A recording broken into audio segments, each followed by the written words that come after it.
Bakit nga ba ang Glock 17 ang pinakapinipiling baril ng maraming law enforcement agencies? Kasama na ang PNP. Simple lang, matibay, maasahan, at madaling gamitin.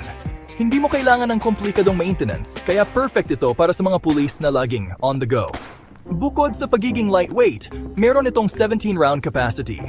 Ibig sabihin, mas maraming bala, mas mataas ang chance na mag-neutralize ng banta nang hindi agad nagre-reload. Polymer frame? Oh, kaya mas magaan pero matibay pa rin. Plus, striker-fired system. Ibig sabihin, break penny. Consistent ang trigger pull kaya mas madali para sa mga pulis na i-deploy agad kapag kailangan.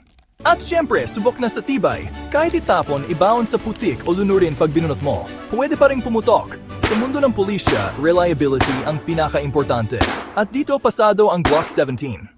Kaya kung tanong mo bakit Glock 17 ang gamit ng PNP? Simple. Dahil sa trabaho nila, dapat sigurado.